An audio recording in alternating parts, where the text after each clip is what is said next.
Ladies and gentlemen, good afternoon. Welcome, a very warm welcome to this webinar on Nagorno-Karabakh, the war that flared up again about a month ago between Armenia and Azerbaijan. My name is Tom Kazir. I'm a reader in international relations at the University of Kent, and this webinar is a joint organization of the Brussels School of International Studies of the University of Kent, which is the Brussels campus of the university, and the Global Europe Center, which is a research center of the University of Kent operating at its campuses in Brussels and in Canterbury. Happy to see many of you. We have around 120 participants right now at this stage for a very topical issue, the war that has broken out again, I would say, between Armenia and Azerbaijan about a month ago at the end of September. And the conflict we're going to talk about is one of the oldest, is the oldest secessionist conflict in the post-Soviet space. It's actually a conflict that has its roots back in the old Soviet Union, started at the end of the 1980s, led to a large-scale war with tens of thousands of casualties, hundreds of thousands of displacements, and ended up with a ceasefire in 1994, a ceasefire that never meant peace or a solution to the conflict.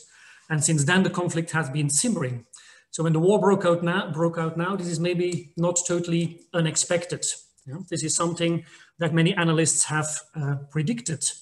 The conflict has been simmering for several decades. There were several casualties year after year.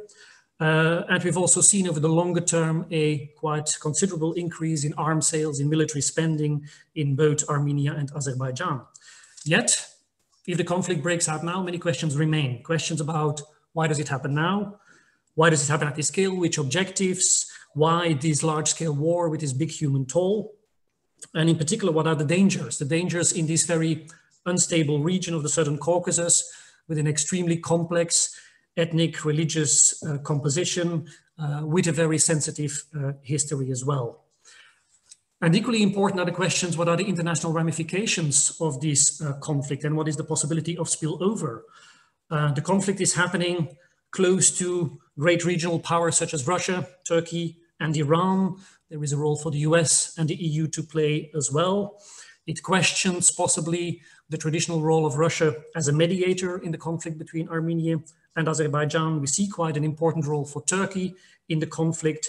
So there are many questions there to be answered in terms of what it means for regional security, what it means for the geopolitical balances.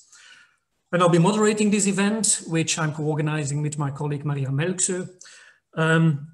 So I will not be answering these questions myself. I have a panel of eminent experts who will do that.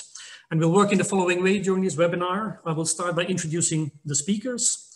I'll ask them for their takes on the current conflict and the issues behind it. I'll add a couple of questions and then we'll open the floor to questions from the audience. And you will have the chance to ask questions in writing through the Q&A tool, which you find on your Zoom screen. So I'll get back to that later. So let me start by introducing the speakers for today. Eminent speakers, eminent experts in the field, but also people who can bring in their own perspective on the conflict over Nagorno-Karabakh. The first speaker is Dr. Neil Melvin. Dr. Melvin is Director of International Security Studies at RUSI, the Royal United Services Institute in London, but is actually joining us from Geneva today.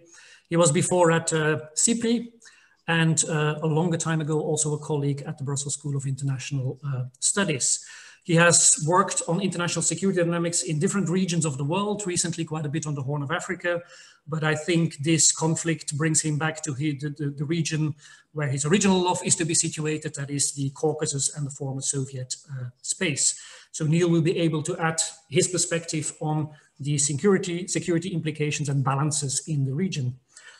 Our second speaker today is Professor Aiki Berg, who is Professor of International Relations at the University of Tartu in Estonia.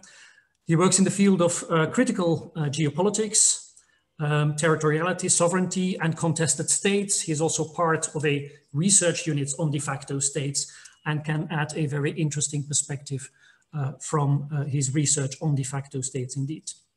Our third speaker today is Professor Christine Bakke, Professor of Political Science and International Relations at University College London, UCL. where she works on political violence and has a particular interest in political violence in self-determination struggles and also in geopolitical attitudes. And she's part of a very interesting major research project on geopolitical attitudes in post-Soviet states and in de facto states, something she will talk about today. So she can add the perspective of the people, of the public opinion on the conflict and on the status of Nagorno-Karabakh before the war flared up. So I would like to start with some initial statements on these different topics and these different perspectives. Neil, may I invite you to reflect on your perspective on the war, the role of the different actors in the war, and the regional security dynamics. You have the floor. Yeah, hi, Tom, and thank you very much for the invitation to join you today. I thought in my comments, I would focus on two issues. First of all, sort of sharing what I understand to be the current military situation on the ground, and that's the role of the military disposition on the ground in terms of where we are in diplomacy, and then some comments actually on the regional and international diplomacy around the conflict. So, I mean, as you mentioned, turning to the first issue, this is the 32nd day of the conflict, so we're entering the second month of a conflict which, again, as you said, has not been frozen. It's been an active conflict since 1994, but we're entering a particularly intense and violent phase at the moment. The conflict itself, the current upswing, began on the 27th of September, but we also already saw an instance of violence in July earlier this year on the Armenia-Azerbaijan border. And of course, in 2016, quite a serious incident, the most serious up until now, after 1994. We've seen enormous economic damage, thousands of casualties. President Putin recently estimated about 5,000. It's probably much more than that by now. Militaries are using heavy weapons, suffering heavy losses. We've got attacks on civilians, even today, shelling of civilian areas by both sides, reports of war crimes, the use of cluster munitions. And so it's a very serious military confrontation on the edge of Europe. We've also got some relatively new developments, although many of them were showcased already in 2016 and in July. So I think most attention has been to the use of drones, sensors, modern armaments like missiles, particularly by Azerbaijan, whereas Nagorno-Karabakh has been relying on older, mostly Russian equipment, Soviet equipment. And this imbalance has certainly tilted the military advantage on the battlefield towards Azerbaijan. And so we've seen significant territorial gains by Azerbaijan in the occupied territories, particularly in the south along the Iranian border, some territory taken in the north. Many villages and towns have been seized by the Azeris or taken back, as they would say, lost in the 1990s conflict. And now we seem to be approaching a critical moment in which Azerbaijan is approaching the Lachin corridor, the land link between Nagorno-Karabakh and Armenia. Some reports it's already seized the town of Lachin, but certainly within shelling range.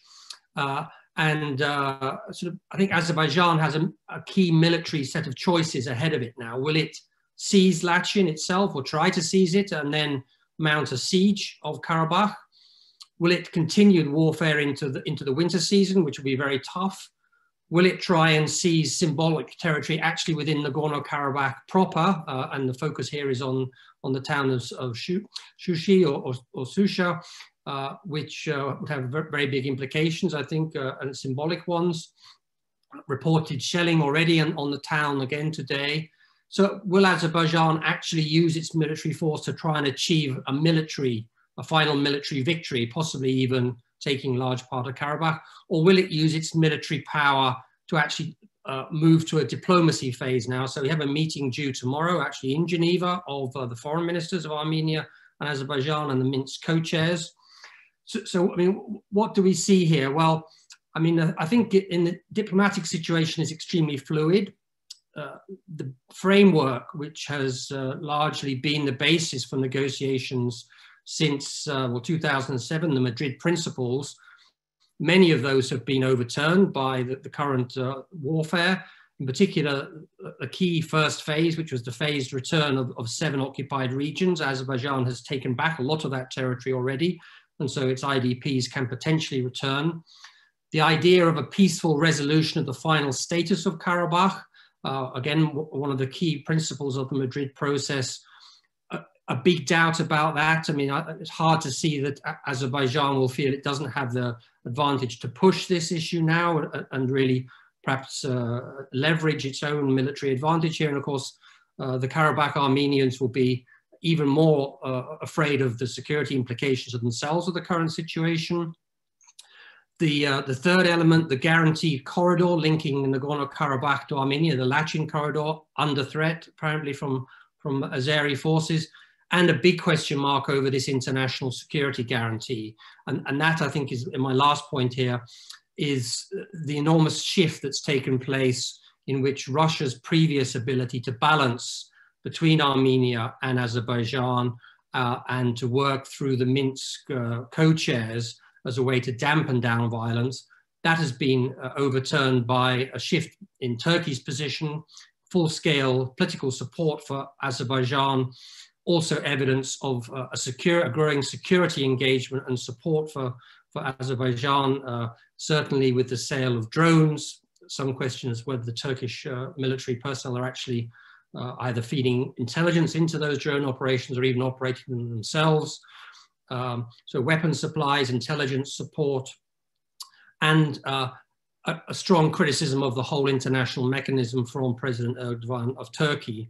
So the end game here seems to be a desire by Turkey to actually move to a kind of condominium process of managing the South Caucasus between Russia and Turkey, moving away from international multilateral framework, the Minsk process, and linking that into the much wider Russian-Turkish relationship, which now is managing conflicts from Libya through the East Mediterranean and Syria and into the South Caucasus. So I think, we've already seen an interlinking as a result of this of the South Caucasus to the Middle East peace processes and conflict processes. So I think tomorrow, some of the key questions are going to be, is there actually now a basis for a peace process, or will Azerbaijan feel it has the upper hand and therefore has very little to gain from a negotiation? What actually is Turkey's end goal? Does it want to be the co-chair of a Minsk process? Does it want this bilateral relationship with Russia? Or does it actually want leverage through the Karabakh conflict on its relationship to Russia in Syria and Libya? Can actually Turkey de-escalate Azerbaijan? How willing is Azerbaijan to go back? And then what actually is Armenia willing to concede, and how far will Russia back Armenia in that process? So with those initial thoughts, I'll pass back to you, Tom. Thank you very much, Neil, for this very comprehensive overview. Many scenarios, but also many questions, and I'm sure that some questions will be sent back to you later on during our debate. Eike, can I invite you to give your perspective on Nagorno-Karabakh, its past as a de facto state? Was war written in the stars? Thank you very much for inviting me also to this very interesting webinar. I would like to start by drawing a little bit broader picture where we do have three kinds of actors. We do have de facto states, the secessionist entities, which have emerged with the result of secessionist conflict. Their initial aim has always been to start functioning as an independent state, to gain recognition.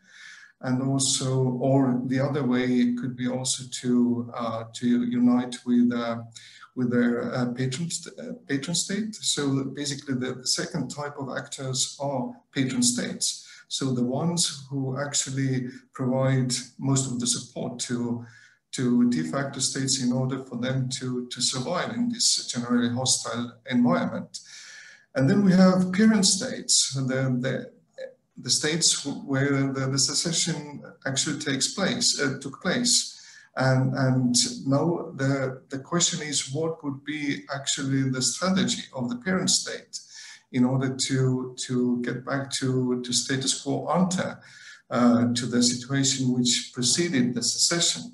And there can be actually different ways to approach. One way to do is to resist this secession by either violently using force, or then in a more amicable way, just let them secessionists to go, let them just have their own state and let it be so, as the marriage didn't simply work out well.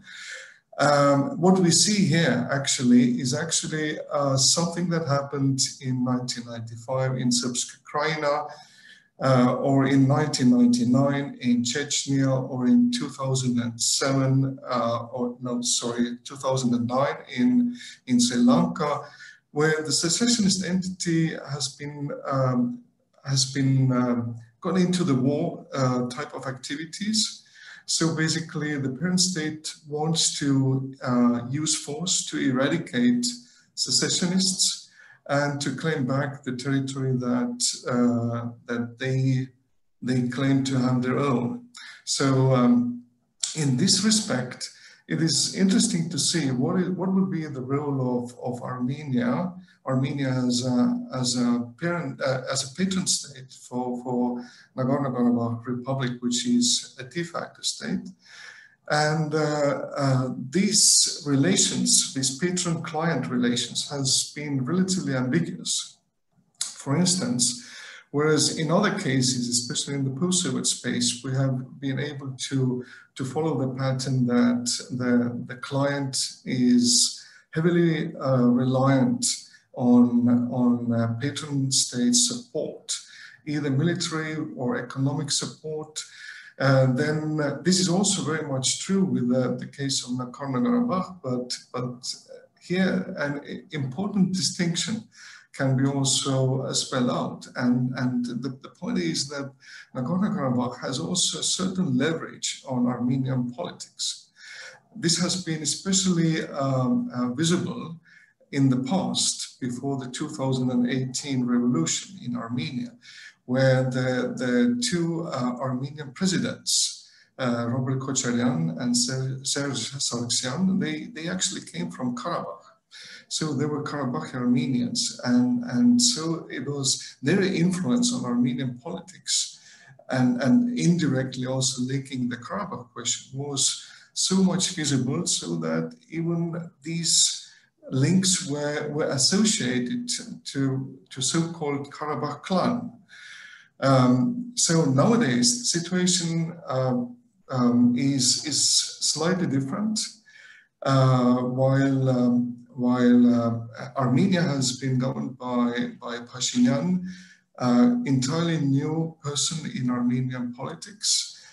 He has cut the ties with Karabakh clan, and he has now been in difficulties to prove that he is actually also representing Karabakh Armenians in all possible ways. So one of these examples actually was that what he did actually while visiting Nagorno-Karabakh relatively recently, he claimed Nagorno-Karabakh as being part of Armenia, or Nagorno-Karabakh is simply Armenia. So this is something that Kocharyan or Sargsyan didn't need to do, basically, because they control the situation, what Pashinyan is not entirely been able to do. So, so this is exactly what we call domestic politics, and the way how actually this kind of issues may give quite unexpected results. And one could also say that probably trying to please Karabakh Armenians by Armenian side, Pashinyan somehow also provoked Azerbaijan, which also somehow created this war situation, what we have now. So whether the situation turns out as Nagorno-Karabakh trying to find recognition, either from Armenia or from the rest of the world, I don't think it is going to work nicely, because this goes very much against the liberal international order. And still, I think most of the world lives in understanding that territorial integrity is more important than external self-determination, especially if we do not have this colonial context. and this is the case here as well. So whether Armenia tries to unite Nagorno-Karabakh is also questionable, because that would put everything into different perspective, because that would allow also the others to claim Armenia as aggressor, or at least a party to annex another country's and neighboring countries' territories. So I would simply rule these possibilities out, and frankly speaking, I don't see much difference whether Nagorno-Karabakh will be recognized by Armenia, or whether Armenia simply wants to unite Nagorno-Karabakh. So basically, it makes all the same at the end of the day. Thank you. Thank you very much, Eiki, for really very useful distinction, first of all, but also some further detail and nuance, in particular on Armenian politics, which I think is interesting and may come back in this debate as well. As Eiki said, that some politicians now think in terms of Nagorno-Karabakh is Armenia. This raises the question of how do residents of Nagorno-Karabakh think about the situation, and what is in general the attitude of different people, both in Nagorno-Karabakh and Armenia and Azerbaijan, vis-a-vis the geopolitical situation. Christine, you have the floor. Yeah, thank you. Thank you for inviting me to this event. And I think my comments will follow nicely on what Neil and Eiki just were talking about. So this contested territory has functioned as an unrecognized or de facto state since 1994. And of course, the role of external states is central both to escalation and any potential resolution in this conflict. Though at the heart of it also is, of course, the people who live in this contested territory and the populations in Armenia and Azerbaijan. Now, I'm part of a large project with John O'Loughlin at the University of Colorado and Jared Toll at Virginia Tech, where we conducted a face-to-face public opinion survey in Nagorno-Karabakh in February 2020. And this is part of a larger project where we conducted surveys in several of the states and de facto states in the former Soviet space, including Armenia. We were not, unfortunately, able to do so in Azerbaijan. But in my comments today, I'll focus mainly on the survey from Nagorno-Karabakh. Now, this survey was based on a representative sample of 820 respondents.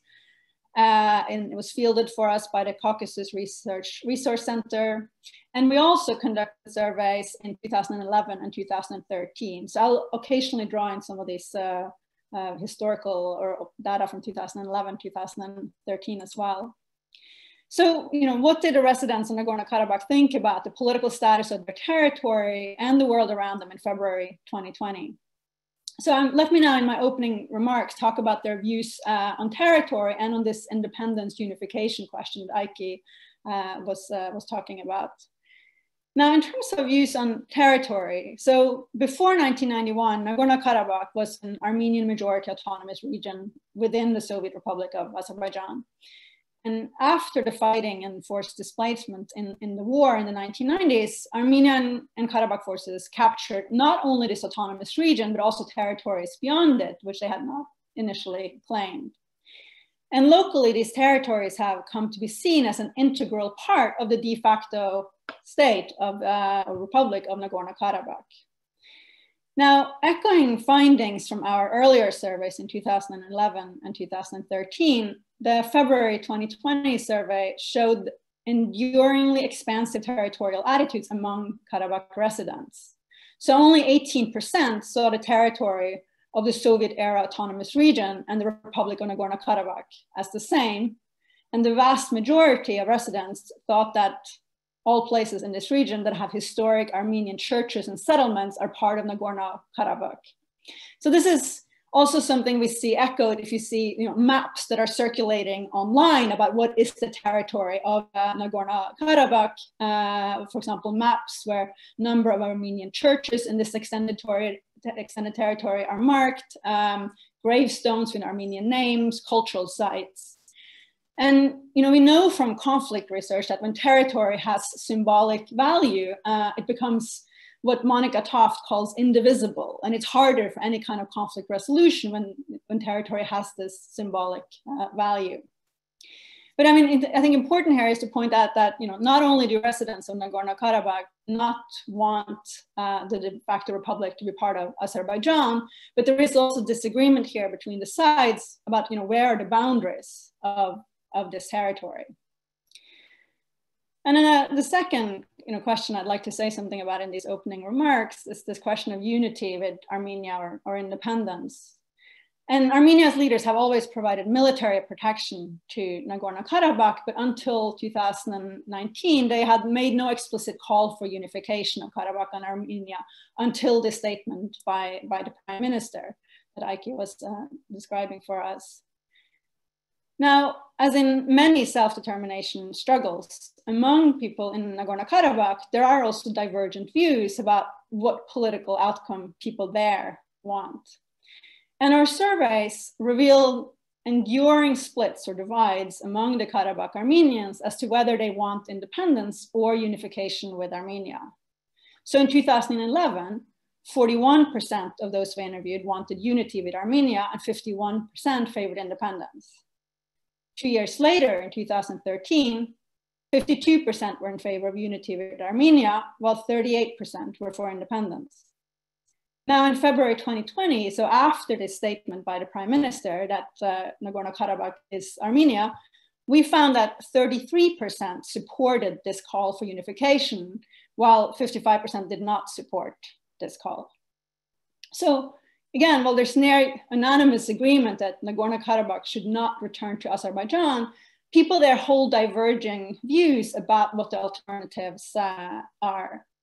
Now, I think important to note here also is that within Armenia, our February 2020 surveys show that a large share of respondents, 78%, favored unification. So there's also some sort of divergent views here between what the population in Nagorno-Karabakh wants and what the population in its patron state prefers in terms of territorial status. The survey also revealed quite different views on what people in Nagorno-Karabakh see as the best political system for the territory. So around a third of the respondents in our February 2020 survey, they saw the Soviet system as a model, and this was particularly the case among older generations. And almost equal shared preferred the current political system in Nagorno-Karabakh, 24%, and democratic political system, as in the West, 22%. And younger respondents favored these two alternatives more. Only 9% favored the current Russian political system. But despite not favoring the Russian political system, what we also found in these surveys is that many in Nagorno-Karabakh are sort of geopolitically oriented towards Russia. And I'll be happy to talk more about orientation towards Russia versus the West, people's views on the US and other great powers if there are questions about it. But for now, I think I'll just leave it and yeah, thank you. Thank you very much, Kasim, for very fascinating data. I think this is really very important empirical material. I'm sure it will also raise some questions about views today, and in particular of the population being hit hard by this war, even if there's no scientific material, scientific data available there. It might be interesting to get back to that a little bit later. I would like to start with a sort of general question, mainly about the security dynamics. We've talked about different actors here, in particular Turkey and Russia. We haven't spoken about Iran yet. And I was wondering, what is the position of Iran in all this? Because the conflict is happening very close to the border with Iran. Iran has traditionally good relations with Armenia, but probably most importantly, Iran has a very big minority. I believe around 17 million Azeris live in Iran, in two northern provinces, West and Eastern Azerbaijan. Some of them have expressed vocal support for Azerbaijan in this war. And Iran has sent some clear warnings about the war. So I was wondering, how do we have to see the position of Iran in this? Maybe Neil, this is something you would like to start with? Sure, thanks very much. Yeah, I mean, Iran is a key regional actor. I mean, historically, it's built much closer relations to Armenia than it has to Azerbaijan at the state level. And this has been, I think, because a number of factors. One, of course, is that there are key economic projects. So there are some hydroelectric facilities, some dams that straddle the border of Armenia and Iran. But secondly, I think this issue about the secessionist potential of northern areas has been a concern to Tehran.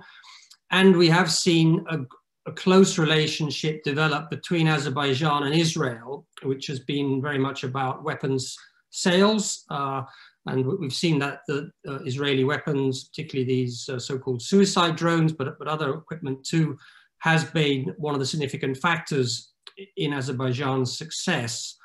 And there were reports some years ago that Israel was even negotiating overflight of Azerbaijan if it was going to try to launch military strikes against Iran's nuclear facility. So there is a state-to-state sort of balance from Iran towards Armenia. But what we've seen around the conflict is a sort of bifurcation in which the governors of the northern areas of Iran have been quite vocal in supporting Azerbaijan. And we've seen public protests in Tabriz and places, and that hasn't been contradicted by Tehran, but the official statements from Tehran have been largely, largely calling for peace and for dialogue, but with some support for Armenia. I think what we're now seeing also, I mean, the Iranian foreign minister was due to visit Moscow, I think either yesterday or today, is there is also an awareness in Tehran that if there is to be a movement towards a regionalization of the conflict, and there is some evidence now that Russia and Turkey are open to a more active dialogue. There was a call yesterday between Erdogan and Putin, where at least Erdogan proposed that Russia and Turkey formally begin to manage the conflict. I think Iran does not want to be left out of that process. So diplomatically, they are also very active in making sure that they are in touch with Moscow and that there is any movement towards something like an Astana process, as we've seen in Syria, that Iran is part of that. I mean, Iran has also moved quite a lot of military resources to the border area, I think concerned there may be spillover from the conflict. Back to you, Tom. If I may just draw on that, Neil, this idea of a sort of condominium between Turkey and Russia, is that an idea that is acceptable at all to Russia as this traditional balancer in the region, the Azerbaijan still being part of the Russian traditional sphere of influence? And in particular, taking into account that Russia and Turkey find themselves at loggerheads in quite some conflicts, is this an acceptable idea at all? I mean, up until now, Russia hasn't opened up to this possibility at all. And initially, they were very skeptical about it. And so I think it was only after about two or so weeks into the conflict that there was even a conversation between Erdogan and Putin. And if you look on the Kremlin website, it's always they always state that the call came from Erdogan to Putin, indicating who is the demandeur in this relationship. And that was the case yesterday as well. But what we are seeing, I think, is now an increased contact, informal contact between Putin and Erdogan, reflecting the fact there's now been 3 attempts by the Minsk co-chairs to have a ceasefire. First of all, a Russian one, and then a Russian one backed by France, and most recently the US one. All of them have collapsed very quickly. Russia has, I think, found itself lacking the leverage to actually bring the sides together. I mean, the regional balance of power has shifted because of Turkey's role there. And so day by day, there is a drift away from the multilateral framework as having the necessary ability to bring the sides together, and a sort of an acceptance that regional actors may have other voices. But at the moment, Russia is certainly, I don't think, wants to go down the Astana route. It's one thing to have that kind of format in Syria. It's another thing to accept that other countries would be coming to what Russia thinks of its own backyard. And this, of course, would actually undermine Russia's claim to be a great power because it has a region of its own. If it begins to share that with others, then, of course, it becomes a much smaller actor. But Turkey is really, I think, following the same kind of playbook that Putin has done to the West. So he is doing the multilateral, below the threshold of full warfare maneuvering. He's also recently done a deal with Ukraine, and he's very clear that he doesn't accept the annexation of Crimea. So it's not just about Karabakh or even the South Caucasus. It's actually to enter as a larger actor in the Eurasian space, including around the Black Sea. Okay, thank you very much, Neil. Eki, I don't know whether you want to add anything on this topic, on the role of Iran and Turkey in particular, or the presence of the Azerbaijani minority in Iran. You're still muted, Eki.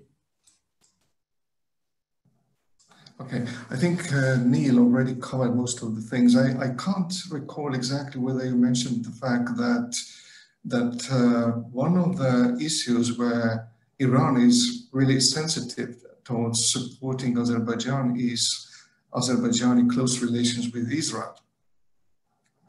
And especially the smart weapons, the drones, all these have actually come from Israel largely, but also from Turkey as well. So this is a kind of important thing that also Iran is not so happy about seeing developing in Azerbaijan. The other thing, I was a little bit surprised by hearing you saying that, especially the northern part of Iran, Azeri populated, Iran is very much showing support to Azerbaijan, contradictory or in opposition to Tehran. Why I was surprised about that? Because mostly the Iranians who regularly visit Armenia come from that region, from Tabriz. So from people-to-people contacts, these are the most intensive actually. So I'm not sure whether the other parts of Iranians, or the Iranians from other parts of Iran actually reach out to Armenia, but definitely from Iran, Azerbaijan, they are very frequent visitors there. Yeah, and that is indeed very interesting new development. Christine, before getting to questions from the audience, and I do invite the audience to use the Q&A tool on Zoom for any questions you may have. We'll turn to them in a bit. But I would first like to get back to the fascinating data you presented, yeah? And I know there is no empirical evidence of that now, but if you look at how people in Azerbaijan, in Armenia, in Nagorno-Karabakh look at the current conflict, it was quite intriguing that many people did not see a war coming, that many people were not necessarily believing that this was going the wrong direction. Do you have any information on how they see the conflict now? Because this is having quite a huge impact on their lives. There is a heavy human toll. What are the attitudes today, and to what extent do perceptions of the past play a role in that? And to what extent actually can it give us any hope, or should it take away all hope that this is very much a sort of entrenched conflict with possible perceptions on both sides that are deeply ingrained in historical consciousness, in collective memories? Are they an obstacle for any dialogue today? Thank you for this question. So we know, of course, that conflicts and violence, experiences of violence, have long-lasting legacies on people. The research isn't on the experiences of violence in general. The research doesn't uniformly paint a negative picture in the sense that we know that conflicts are likely to create entrenched in-group, out-group identities. But there is a growing body of work suggesting that experiences of violence under certain conditions can also lead to sort of altruistic behavior and more political participation. So depending on sort of what the outcome you're interested in, it's not the sort of uniformly negative picture.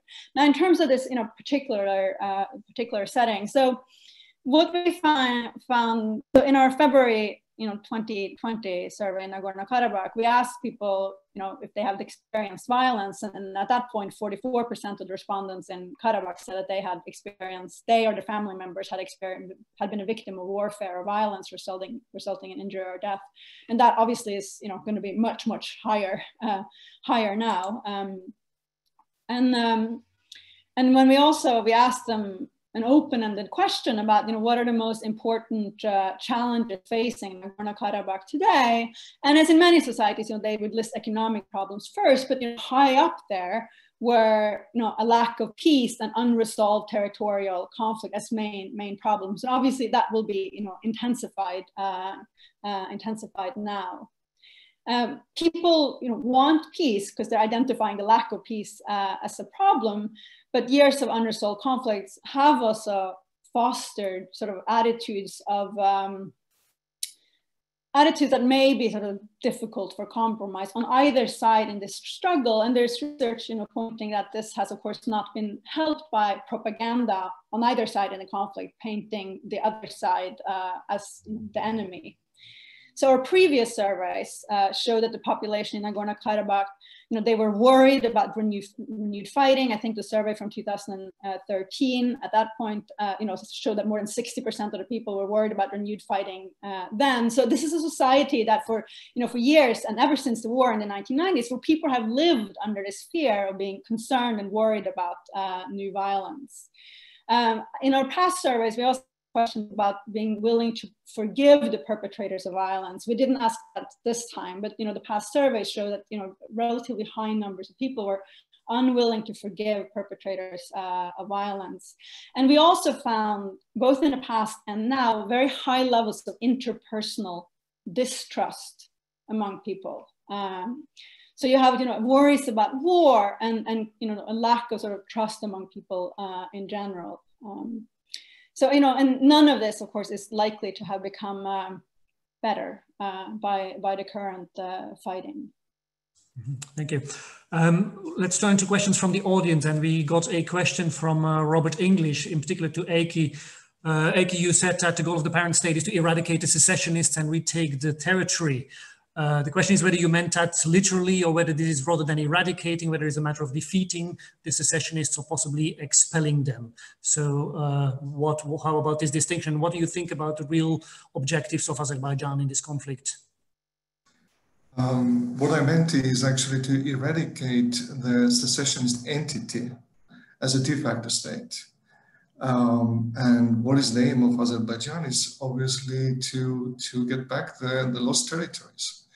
This could be seen as the final goal. Whether they achieve that, this is another thing. Definitely, they would be happy to see some change in the current status quo, so that they can proclaim that they were victorious. So they managed to achieve something at least, and they can easily return to their constituencies by saying that, if not now, then probably next time. Okay, thank you. We got a question from Carolina Chavez, who notes that actually not too many countries have actively expressed their support for Armenia. And if I may add to that, I thought it was quite striking that in the framework of the Collective Security Treaty Organization, Russia and Putin personally was quite quick to add that actually, since Nagorno-Karabakh is not Armenian territory, therefore the obligations under the Collective Security Treaty Organization, of which Armenia is part, were not applicable to Nagorno-Karabakh and the current war. So do we see a limited and maybe a lack of support for Armenia? Neil, maybe you can start with this one.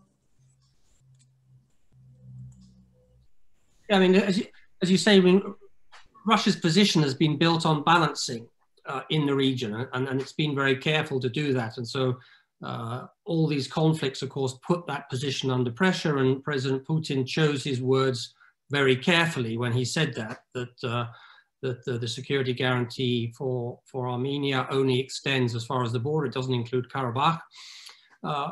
Behind the scenes, there is some evidence that Russia has been stepping up its security support for Armenia, that there is, at least on social media, pictures of Russian soldiers now on the Armenian sort of territory opposite the Lachin corridor with large Russian flags, which I think is drawing a line there.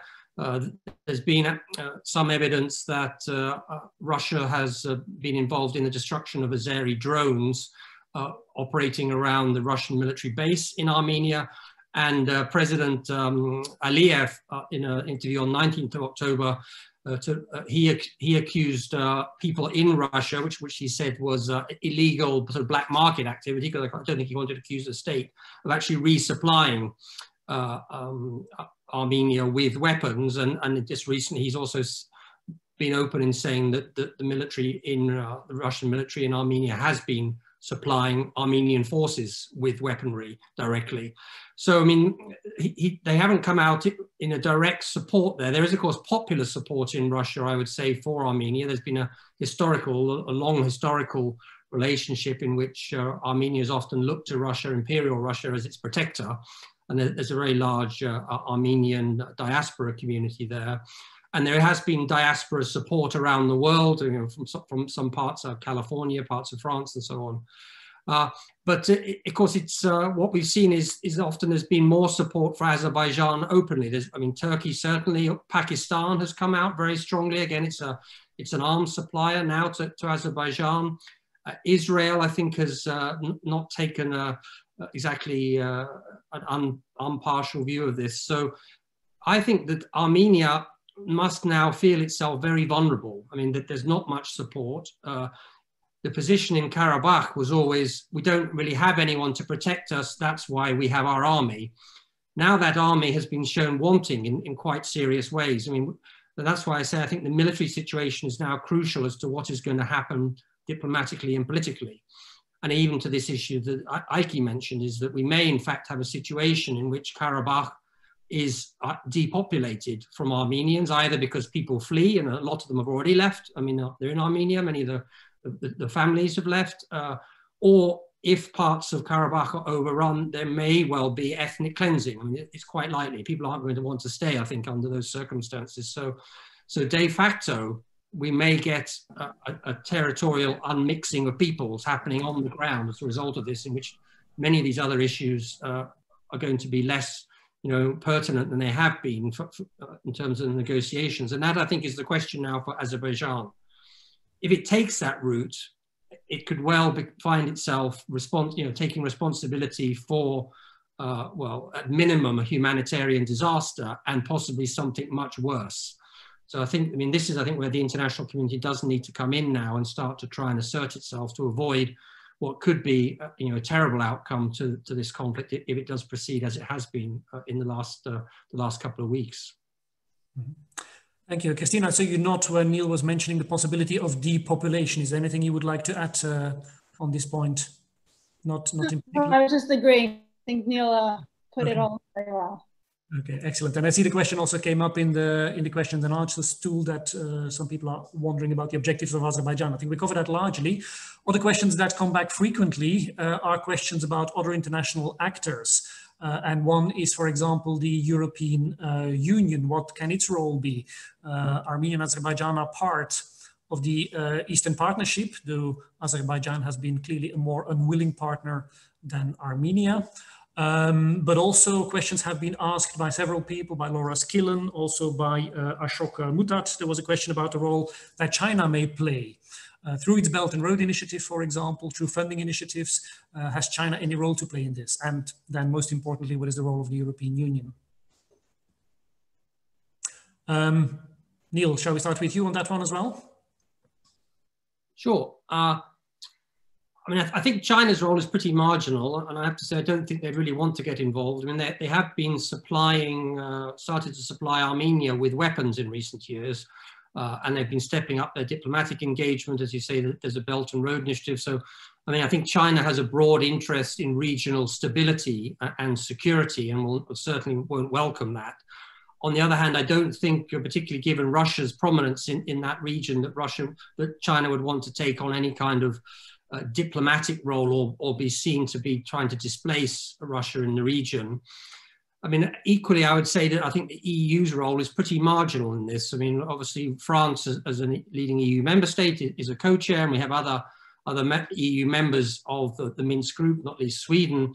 But the EU as a whole, I mean, it's in general at the moment, of course, it's struggling to have an active traditional foreign and security policy on many issues, tends to be fairly reactive. I think the role of the EU would be more to come in if there is some kind of peace settlement and their discussion begins to move to issues of peacekeeping, peace operations, where the EU may be able to contribute in that area.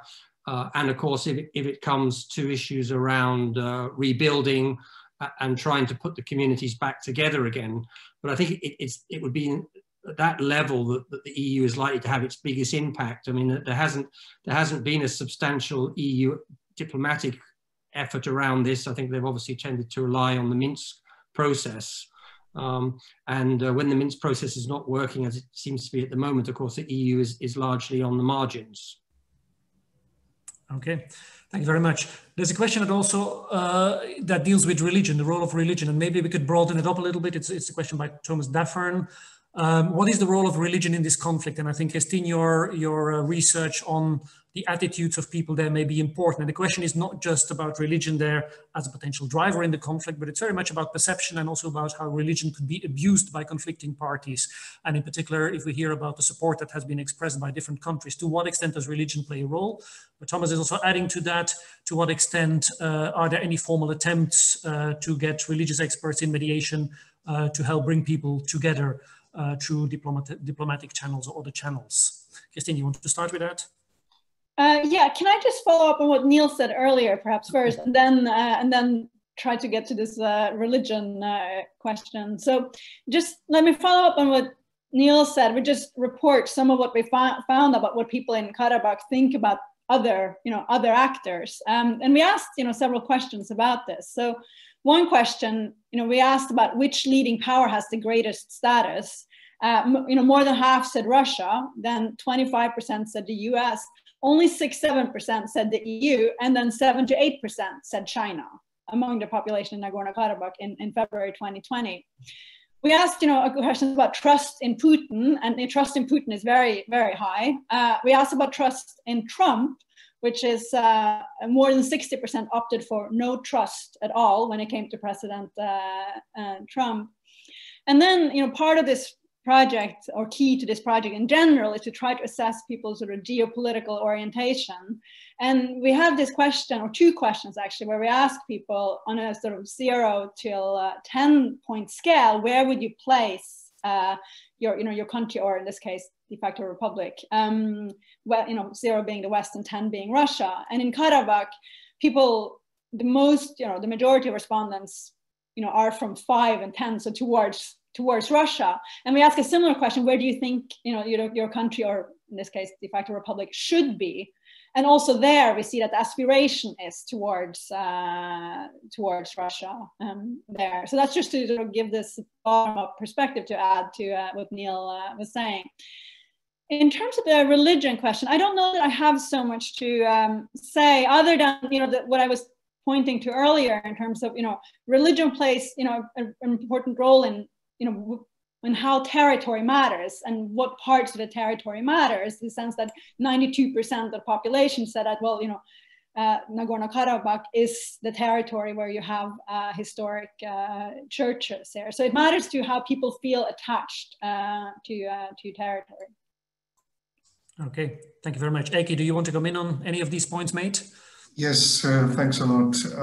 Just a very quick reflection to the sympathies that the conflict parties has received from outside. I think this conflict is quite interesting one in a way that most of the countries or the external world has been relatively modest in exposing their support to one or the other party. What we know exactly is that Turkey is vocally supporting Azerbaijan. Also, next to Turkey is Pakistan and also Afghanistan. And an interesting thing is that one could actually expect other similar kind of countries which are divided because of the secessionist conflicts siding Azerbaijan, but this is not the case. For instance, Republic of Cyprus has demonstrated its sympathy towards Armenia and not Azerbaijan. And that's an interesting thing. So it doesn't hold as a sort of precedent, and positions are not chosen on the basis of that. That's indeed a very interesting point. There are a couple of questions also that deal with the Armenian diaspora and the role that could play, and then link it obviously to France, that has quite a big Armenian diaspora, and the position of Macron in this. Would anyone like to comment on that, the position of France and the Armenian diaspora in general? Eike, is there anything you want to say about this topic? Well, this is not only France. This is also US. This is also Russia. These are the countries where there are the biggest Armenian diasporas. Maybe less in Russia, but I mean the effect or impact on domestic politics in this kind of the host state but definitely we can see some parallels here in France and also in the US. But also, needless to say, France is a country which has always been relatively much reserved, let's say, towards Turkish accession to the EU. And that can be also explained with this kind of frictions here or connections with Armenian diaspora. And so it has much wider impact, actually. It has everything to do with Turkey, basically, and not exactly only the Karabakh conflict. Okay. Taking this to a higher level, and some questions are hinting in the same direction. We see that that's in some conflicts, Russia and France find themselves on the same side and Turkey on the other side. Is this potentially a line that we may see more often in the future, that we see a sort of rivalry and conflict, and I'm thinking here about Libya in particular, between Russia and Turkey in the first place, but potentially also France siding with Putin on some of these issues? Neil? Yeah, thanks, Tom, and thanks for the question. No, I mean, I think this is unfortunately where we see the world going, is that, I mean, more and more it's regional security, large regional security actors who are setting the agenda. So obviously Russia was the first out of the cage, if you like, on this. Now Turkey is starting to follow that playbook. I would say that France also is beginning to do, I mean, not in exactly the same way, but it's acting in a more autonomous way. We see that in the wider East Mediterranean, supporting Greece, military exercises with Cyprus, and a growing hostility in the sort of the Franco-Turkish relationships, which has many dimensions. I mean, and this of course is fed into the initial phase of the Karabakh conflict, where President Macron made some quite strong comments about Turkey's role. He expressed concern and actually made the accusation that Turkey was bringing jihadi fighters from Syria into the conflict.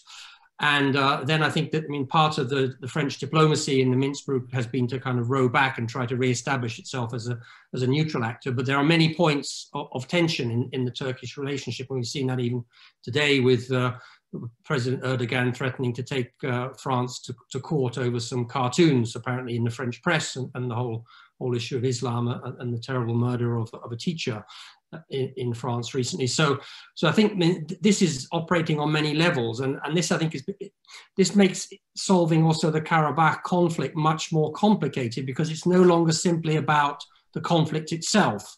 I mean, what we don't know is whether in the Russia-Turkey relationship, or even in France, there are other deals, side deals that are being pressed on, you know, is Turkey actually after a settlement around northern Syria with Russia, rather about having a strong role in the Minsk peace process? This isn't clear. I mean, but we are seeing these linkages now, and in the conversation, for example, just yesterday between Putin and Erdogan, they began with Syria, and it was only, you know, Karabakh was the last issue that they raised, but they were all linked together. So, I mean, this makes the world very difficult. And of course, for multilateralism, the actual ground to operate in these contexts now is becoming very, very fragile. So I think this is why we've seen that, you know, France actually has not been able to take much of a role, as indeed has Russia. And the United States perhaps could have done, but I mean, it was clear that actually they didn't really take a particularly serious effort to try to bring a ceasefire. And of course, you have to perhaps rather cynically assume that the proximity of the forthcoming presidential elections may have been more of a factor in that role than a serious effort to bring sort of long-term peace to the region. So I think it's, you know, France also has a growing interest in taking a stronger position on Lebanon.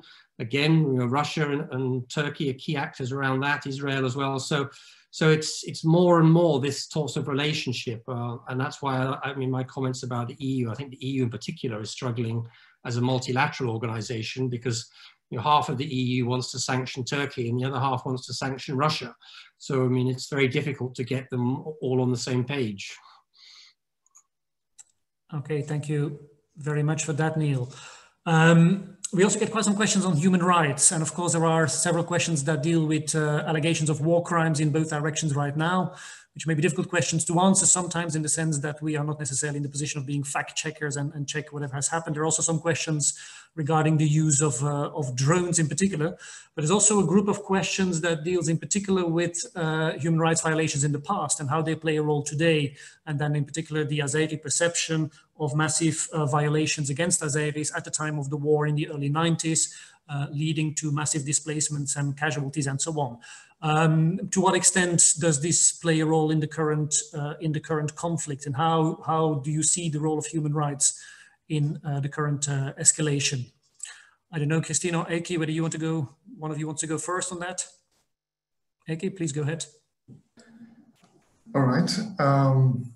Actually, I'm quite puzzled to see how easily these very kind of value-loaded words such as genocide has been used in this particular conflict. And I do understand this is a sensitive issue. I do understand that Armenians, this is part of their identity. This is important thing. But these things happened in the past. These happened in 1915, and somehow tracing everything back to and somehow relating these current war events and the situation on the ground with these events that took place in 1915 is, in my view, too much. And this is, this is something which has to be thoroughly examined, and I would support with two hands to send them observers to monitor the human rights situation, also to see whether there has been massive human rights violations, so on and so forth. But as far as this has been relatively closed area for the outsiders, there are not so much people from the rest of the world to observe the situation there, except the locals, then the rest will be simply state propaganda. And I'm very difficulties to believe every bit of words, what comes out of that region. Okay, thank you very much. Christine, any thoughts on that? Yeah, let me give a few thoughts. So, I see all of the comments and questions here about human rights violation reports happening now. And I guess I know as much as you do in terms of following the news of these. And, there are some videos that have been, there are reports that they have been confirmed of human rights violations, others have not. But, there are, on either side there are these allegations, but I don't know, more than I think the average sort of informed citizen do on this front of what's happening at the moment. And of course, there are human rights violations on all sides here in the past, and as in many conflicts, memories of past violence are brought up and sort of used for present day purposes. There's lots of research suggesting that perceptions of past violence will have long-lasting effects, also intergenerational effects. It becomes part of this story that is that you're socialized into in how you view other groups, and that way.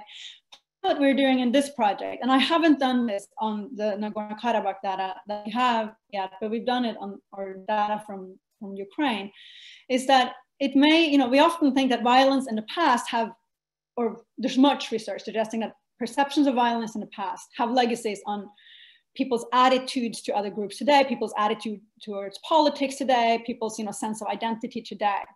It might, of course, also be that the arrow here, the causal arrow, goes the other way around, in the sense that what you think about your identity and your political views today might influence how you view violence in the past. And that's something as part of this bigger project we are exploring, but we haven't gotten to that part in the Karabakh, with our Karabakh data. Okay, thank you. Can I just come in on this with a quick point, Tom? And that's, I think, going back to the point about what the EU could do. And I think this is an area actually where the EU could make an important contribution, and that would be to signal that they are indeed tracking and recording and looking to verify when this is happening, and so that those people involved on the ground know that there is no impunity. That, I mean, that anything that they're doing, someone will be investigating it, and at some point they may well face consequences for their actions. I think this would be a very important signal now, as I say, because there is this risk that parts of Karabakh may be overrun. We've already seen, well, allegations of shelling civilian areas on both sides. We've seen social media reporting about summary executions of people captured in villages. And I think if there was to be a third party, an independent third party who was recording this with a view to perhaps submitting it to a war crimes tribunal at some point, if that was necessary, that might be an important deterrent aspect that is largely missing at the moment on the ground. Okay, thank you very much. There were quite some questions also that relate to the domestic context, and some of you have mentioned that in your opening statements. There is a question from Mario Baumann, for example, on the changes implied by the revolution in Armenia in 2018. How did it change the country's relation to Nagorno-Karabakh? I think, Eike, you have already touched upon that, but if I can sort of broaden it up a little bit, to what extent would the war have gone differently, or would maybe the war have been initialed in a different way with a different leadership in Armenia? Though that's a bit of a speculative question, but to what extent does it really make a huge difference, you believe? This is very difficult to say. But when you started your introduction, you said that the war was somewhat unexpected. I don't think so. I think both societies were very much ready for war, and they still have enough courage to continue fighting. So I don't see any sign of, let's say, what we call mutually hurting stalemate. So there is no hurt in that way, so that the sides could easily give up and say, now it's time to negotiate and to use political tools or diplomacy, and also ask the third party to mediate. I don't see that, unfortunately. And in that respect, it's really difficult to say whether things have been turned out differently if there were no revolution in Armenia, or there were still, let's say, this kind of Karabakh clan very much dictating let's say the domestic politics of Armenia. Maybe less provocations from Armenian side. Maybe the things would have been so that still no war, no peace, a kind of stalemate situation, tense, but still not pushing too much, not trying to irritate the other side. And simply living with that. So while at the same time providing that survival is guaranteed. Okay, thank you very much for that. And again, to broaden that question a little bit, so it may not have changed the attitude of the Armenians, and it may not have changed the readiness for war, but has the new regime changed the relations with Russia in particular, and the willingness of Russia to back up Armenia in this conflict? Neil, maybe you want to reflect on that, unless you want to get back to that, Eike. I can say a few quick words. Actually, I have a question also a little bit. I follow very much Eike's line that when Pashinyan came in, that there was an expectation, indeed encouraged by him and also Aliyev, that there was going to be progress. And there was this famous go back and prepare the populations for peace moment. And indeed, if you look at 2019 in terms of the conflict figures, then it does seem that Azerbaijan did de-escalate in the expectation that there would be progress on the return of the occupied territories, which Armenia didn't, or Karabakh and Armenia didn't deliver on. And then subsequently, these comments about the unity between Karabakh and Armenia sort of seem to be a further nail in the peace coffin. But there were also these comments made in the summer of this year by Pashinyan about recognizing that the Treaty of Sèvres was still the basis of Armenia's position, and that the treaty itself was still valid. And of course, I mean, that was a treaty that was came into play in 1920, so it was a 100-year anniversary of it, which seemed to allocate large parts of what is current-day Turkey to Armenia, of course, Anatolia and places like this. So in understanding why Turkey may have suddenly accelerated its relationship with Azerbaijan, in particular on the security side after the July conflict this year, to the extent that we now have these two Turkish jet fighters sitting in Baku airport, or they were a while ago, sort of like almost like the equivalent of the Russian commitment to Armenia. I mean, I think that may, with hindsight, have been a red flag to the Turks. But on the other side, I think Russia's relationship with the new Armenian leadership there was more uncertainty in that relationship, a sort of a skepticism, I think, on the Russian side about whether this person was really committed to the bilateral relationship as it had been. I think that what we've actually seen is a shift in the South Caucasus towards a more multipolar framework in general. I mean, all of the countries in the region over the last 5 to 10 years have developed a multipolar foreign and security policy, in which even Armenia, of course, having initially turned away from the EU, has tried to rebuild relationships. And that, I think, is also what we're seeing in this difficulty of multilateralism to get a grip in that region, is everyone has reached out. Georgia's done it, Azerbaijan's done it, and Armenia has done it. And all of those traditional relationships, and at the heart of them, of course, Russia with its leading role, has gradually been denuded in that context. Mm-hmm. Related to that is a question that also asks whether Iran could be the more neutral mediator in this conflict, rather than Turkey or Russia sort of being in a position to determine the conflict or mediate. Could Iran play a role in that as a mediator then? I don't know whether anyone would like to answer that, the role of Iran as a mediator. We get back to the role of Iran there, but no particular thoughts on that one? I mean, we have a moment, of course, to say, I mean, which we're straddling at the moment, which is we've got a multilateral framework, the Minsk process, which is still the main one, but increasingly this regionalization, which of course Turkey is leading, but Iran would wish to be part of. I mean, the regionalization, I don't believe, will provide a long-term stability. I mean, what it'll mean is further fragmentation of the South Caucasus, in which Armenia will become more reliant on Russia, and Azerbaijan will have that much closer relationship to Turkey, and Iran will seek to sort of have its own relationships around that. So what we'll see is a sort of proxy politics becoming much more central to the South Caucasus in general. Now, I mean, that may be the reality that we're at, unfortunately, because it doesn't seem that we can turn things around. But that will not necessarily lead to a more peaceful or stable South Caucasus, I would argue. Mm-hmm. Some have also suggested that one of the options might be to invite Turkey to the Minsk group, so to enlarge the Minsk group with Turkey. Some have even suggested that this may have been the topic of conversation between Putin and Erdogan, who have spoken on the phone twice now, I believe.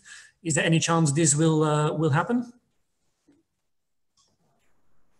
Can I just take that question?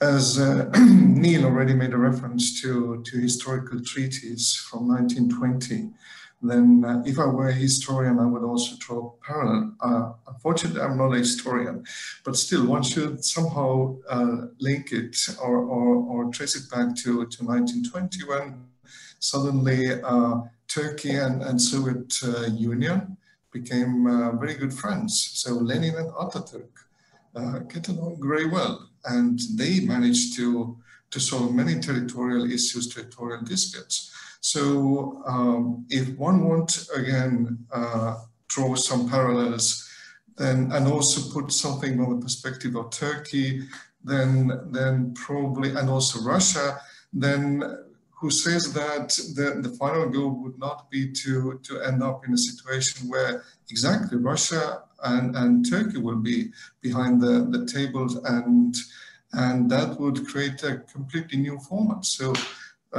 forget about this OSCE Minsk process, because this has not brought any change.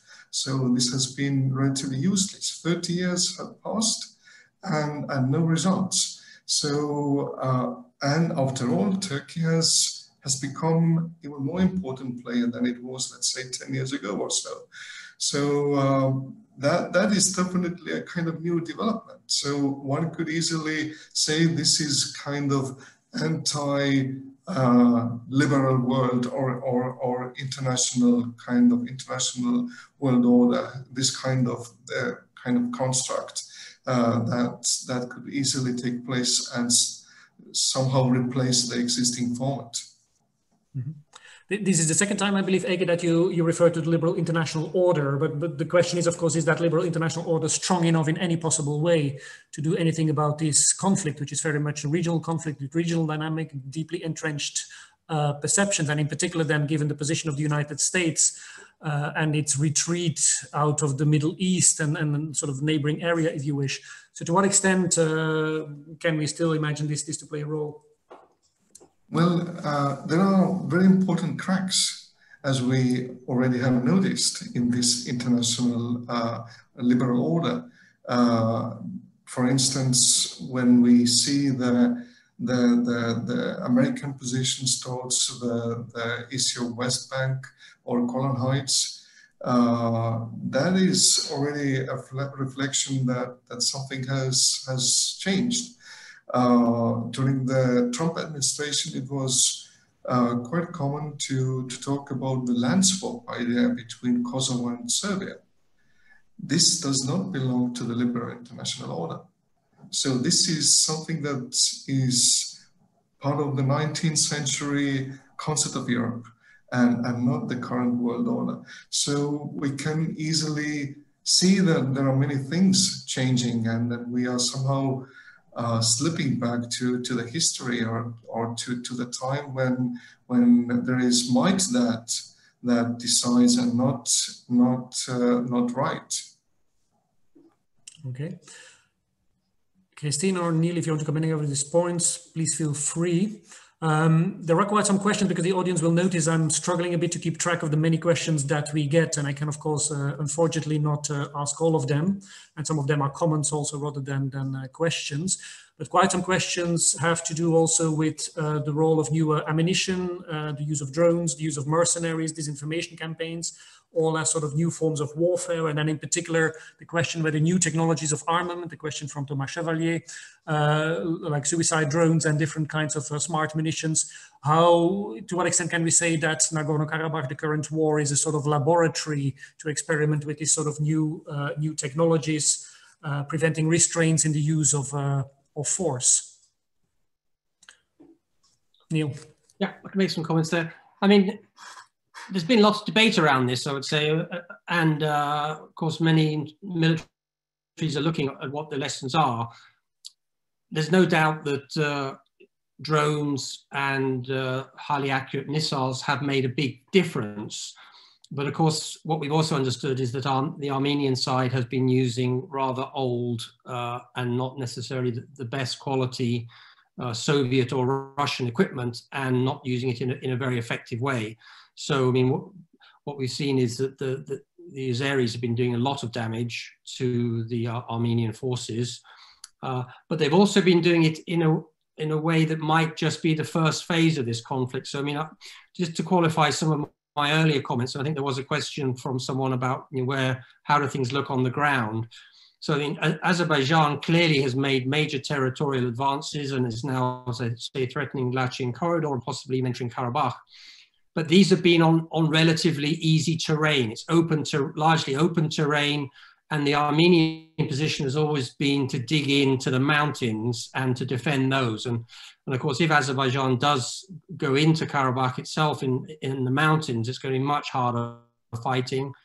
And it may also be that what the Armenian strategy is actually to draw Azerbaijan into taking more territory, to overextending itself. So, I mean, now Azerbaijan has a very long, overextended supply line all the way around the periphery of Karabakh. So this means that the Armenians may be able to counterattack from the mountains across those areas. And so I think there must be a danger on the Azeri side that they go too far militarily and aren't able to consolidate their advantage. So, I mean, it's they have the upper hand now, but it's not clear that this is going to hold out forever. We don't really know, particularly if Armenia itself sort of comes into the conflict more, and that may change things quite substantially on the ground. What I think on the drone side is that this has also been a way for Azerbaijan to diversify from Russia. I mean, we often focus on Turkey as being the leading factor in sort of shifting the geopolitical balance, but Azerbaijan has played a very careful game in which it's diversified its arms supplies, and it's brought in these new modern technologies from Israel, from Turkey, from Pakistan and others. And also it's been careful not to challenge Russia. So unlike, say, Ukraine or others who've, they've always aligned with a European vector to their moving away from Russia and possibly even the NATO membership. Azerbaijan has never threatened Russia in that way, which has made it much more difficult for Russia to sort of put pressure on them and to see Azerbaijan as a threat. So their military industrial strategy has also been part of that effort to try to distance themselves from Russia's leverage over the last 5 to 6 years, I would say. Mm-hmm. And Azerbaijan is, of course, economically much stronger and has much more the capacity to have these independent cores indeed, which takes me back actually to the objectives of Azerbaijan, because it was an interesting question quite at the beginning, but I didn't have the chance to get to it yet, by Adrian Florea asking about the objectives of Azerbaijan, as it was suggested that one of the possible scenarios could be reoccupation or trying to get control at least over Nagorno-Karabakh. That this is maybe an unlikely scenario because it might lead, for example, to direct Russian involvement, is what Adrian is arguing, and that maybe the objective of Azerbaijan could be to make the de facto separation of Nagorno-Karabakh increasingly costly. Yeah, so it could be one of a strategy of incremental reconquest of territory with small territorial gains following each episode of military escalation, rather than an all-out war, which could entail all sorts of risks. What are your thoughts about this idea of a sort of a steady, gradual war, rather than an objective of trying to get full control over Nagorno-Karabakh again? Eki, you want to say anything on that, or?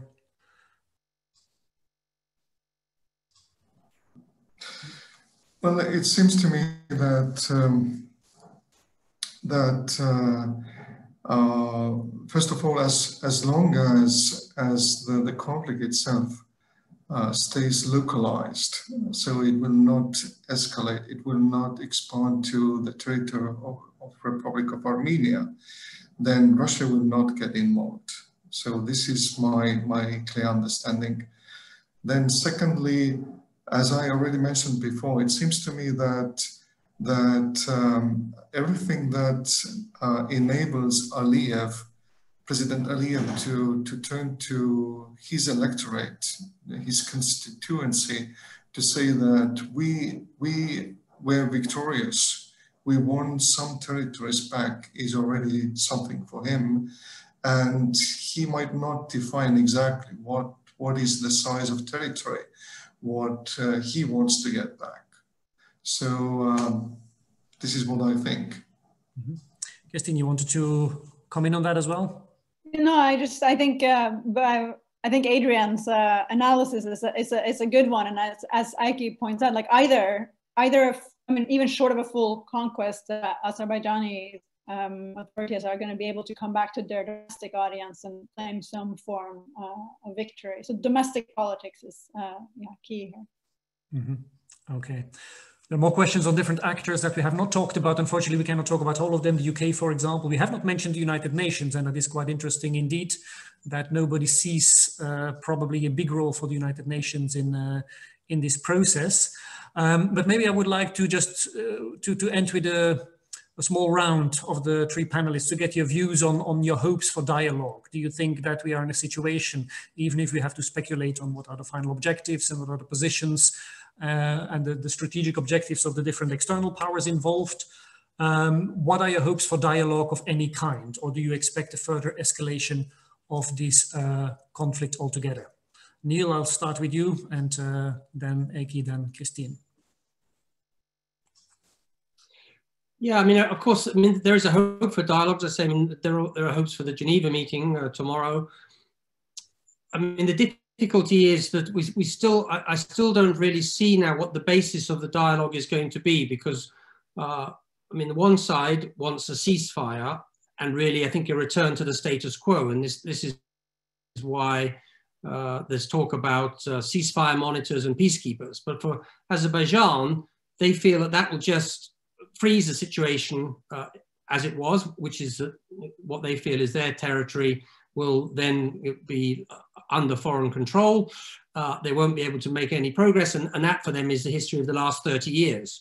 So, I mean, if there is to be dialogue, it has to be not just a ceasefire, but actually then a ceasefire plus progress on the key questions, which is going to be the return of what is left of the occupied territories which are not under the control of Azerbaijan already.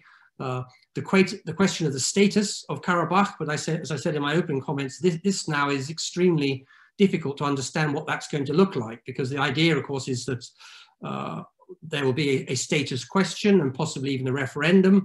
Azerbaijan insists that the population who are displaced, not just from the occupied territories, but from Karabakh itself, have the right to return and would be part of that process. And they claim that's at least 25% of the population as it was. I mean, how is that going to make sense? And there's also other parts of the Madrid principles, again, which are going to be questioned. I mean, at least in his interview on the 19th of October, Aliyev said that part of the Madrid principles was that there would be an overland land corridor, not just the Lachin one, but Azerbaijan would have one to Nakhichevan. So how are they going to secure actually a land corridor across Armenia itself on the back of this particular conflict? So, you know, I think the only way this is going to work in terms of getting a peace negotiation is to have a serious engagement by major international actors in whatever format it is. And that fundamentally is going to have to be about the US and Russia. I mean, and the US is not going to do that until the elections are over. And then even if Biden comes in and he chooses to do that, then it's not going to be until January, you know, realistically. So I mean, unfortunately, I fear that things may get worse before they get better. Okay, thank you. So definitely not back to a ceasefire. We need a ceasefire plus a more structural solution, but you didn't sound too optimistic about the chances of actually achieving that. Eiki, some final thoughts on this? Yeah, well, what we have seen since 1994, there have been a constant exchange of fire, no war, no peace, and this kind of, and also some sudden flare-ups like 4 days war in 2016, April. What we see at the moment is completely different situation. And this is really worrisome, actually, because both parties have been prepared for the longer kind of open warfare or even all-out war. And the situation what was there, let's say, when we talk about the past attempts to negotiate, we talk about the basic principles or Madrid principles, the idea of land for peace exchange. I'm not sure if this is any longer on the table, because Azerbaijani side has been relatively successful, although Neil was rightly pointing out that these advancements have been really in open terrain, and as soon as we get to more hilly terrain, that things may turn different. But the situation is difficult, and I'm very skeptical in seeing parties easily to return to the negotiation tables, at least for the time being. And also I think that this won't happen without the engagement of Turkey. So I think Turkey will also be there to dictate somehow what would be in his own interests. Okay, so skepticism about the possibility of going back to the negotiation table, and Turkey will have to be on board. Christine, any last thoughts on that? Yeah, so of course much here hinges on external actors, but there are key here is also the ordinary people who are at the heart of this conflict in Nagorno-Karabakh, in Azerbaijan, and in Armenia. And and we know that peace agreements and peace processes tend to be elite level processes, and of course peace process now seems far off. But if there is one, we know that these tend to be elite level processes, and it does matter for what goes into peace agreements, who actually sits around the table, whether civil society organizations, whether the views of ordinary people are actually going to be represented. And then of course it matters for implementation of peace agreements, the population in whose names any agreement signed actually approve of these agreements. And in that sense, I think that the prospects now look perhaps more dire than they have in a long time. People have been killed, people have lost loved ones, been displaced. So, in terms of attitudes, there are going to be more people who will be more likely to want peace, but it will also be harder to see compromise here in terms of the key issues at stake in terms of control over this territory. Okay, thank you very much for that. Unfortunately, we have to conclude this debate without any final conclusions as it goes, as this is an ongoing conflict. It will be very interesting to watch. It will be very interesting to see what happens. In particular, I think in terms of the involvement of external actors, the positioning of Turkey vis-a-vis Russia. I think, just to add a very brief comment, it will also be interesting, and that's speaking from my own research interest, being interested in Russian foreign policy, to sort of see what this implies for Russia, because Russia currently has quite some major issues within its Eurasian Economic Union, where actually 3 of the 5 member states are facing quite serious difficulties, with mass protests in Belarus, with the regime change and mass protests also in Kyrgyzstan, and with Armenia being involved in a war, which doesn't make the integration process around the idea of Eurasian integration much easier. Let me thank the audience for being there in great numbers, and my apologies again that we were not able to deal with all the many questions. I hope we contributed a bit to unraveling an extremely complex issue. We were not able to touch upon all the facts that are very hard to verify, not to touch upon all the politically sensitive issues that many of you have brought up in the questions, but I really hope we contributed at least to understanding the many factors and actors within this very complex conflict. And then, of course, I would like to thank very much the panelists for their excellent contributions and views on this issue. And who knows, depending on how the situation evolves, we will get back for a follow-up webinar at a later stage. Thank you very much, and have all a nice day. Thank you.